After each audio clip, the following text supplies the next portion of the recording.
Assalamualaikum warahmatullahi wabarakatuh. Perkenalkan, saya Las Fitri, CGP Angkatan 11 Kabupaten Sarolangun. Pada video kali ini, saya akan menjelaskan tugas demonstrasi kontekstual modul 1.3 tentang visi guru penggerak. Untuk merumuskan visi guru penggerak, kita dapat menggunakan pendekatan inquiry apresiatif.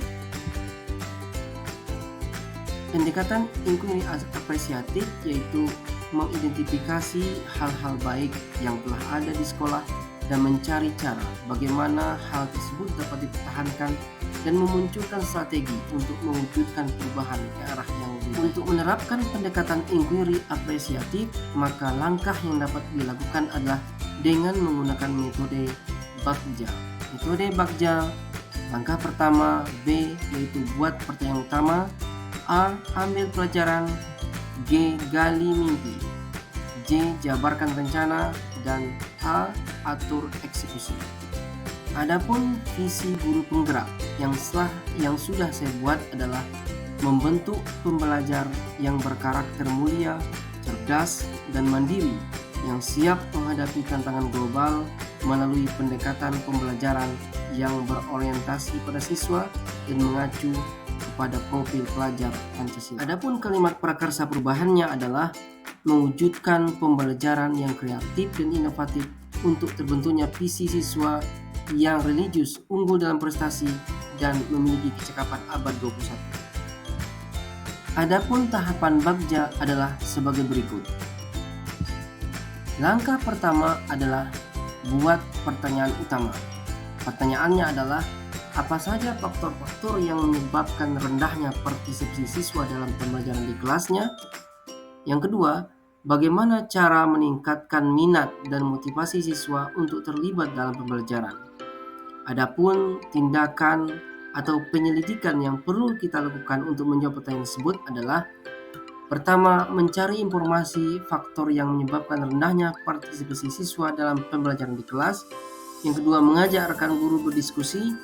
Yang ketiga, guru perlu melakukan pengamatan terhadap dinamika kelas untuk memahami pola partisipasi siswa. Yang keempat, melakukan evaluasi terhadap kurikulum yang digunakan dan metode pengajaran yang diterapkan. Tahap kedua adalah ambil pelajaran. Adapun pertanyaannya adalah sebagai berikut. Yang pertama, apakah telah melakukan observasi di kelas untuk mencatat tingkat partisipasi siswa dan jenis aktivitas yang mereka sukai?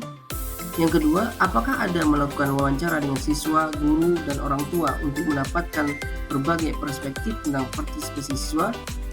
Adapun tindakan ataupun penyelidikan yang perlu dilakukan adalah yang pertama, buat rencana observasi. Buat rencana yang jelas mengenai apa yang ingin diamati dan catat. Tentukan tujuan observasi dan pertanyaan spesifik yang ingin dijawab. Yang kedua, kumpulkan data tentang praktik terbaik di sekolah lain yang telah berhasil meningkatkan partisipasi siswa.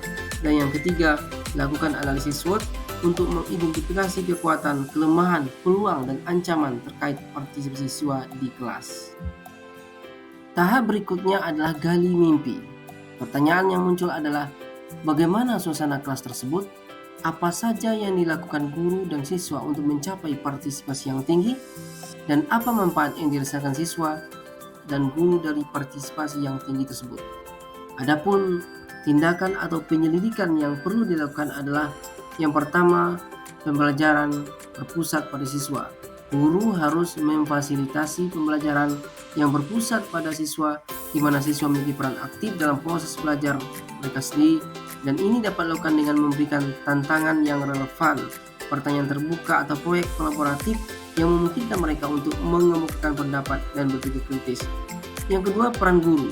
Guru menggunakan pertanyaan terbuka yang mendorong siswa untuk berpikir kritis dan mengembangkan argumen mereka sendiri. Yang ketiga, peran siswa. Siswa aktif dalam mengajukan pertanyaan untuk memperjelas pemahaman mereka atau untuk mengeksplorasi topik lebih dalam lagi.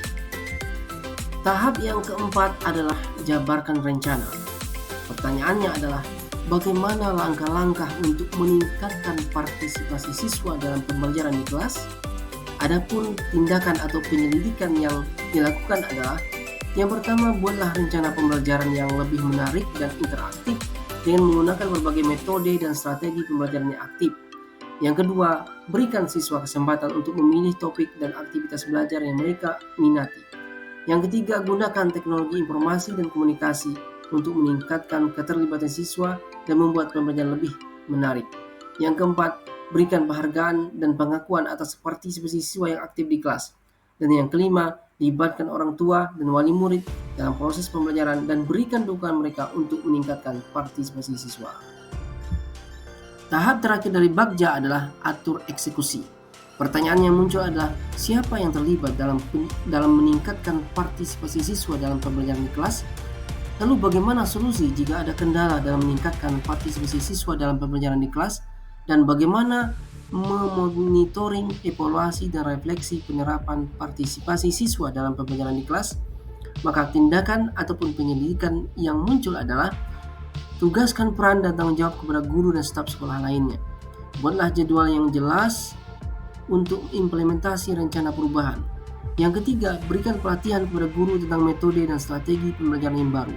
Yang keempat, pantau dan evaluasi kemampuan pelaksanaan rencana perubahan secara berkala. Dan yang kelima, lakukan penyusunan pada rencana jika diperlukan berdasarkan hasil evaluasi. Demikianlah rancangan tindakan perubahan berdasarkan tahapan Bagja yang telah saya buat. Mudah-mudahan bisa menjadi perubahan ke arah yang lebih baik. Terima kasih telah menonton video ini. Wassalamualaikum warahmatullahi wabarakatuh.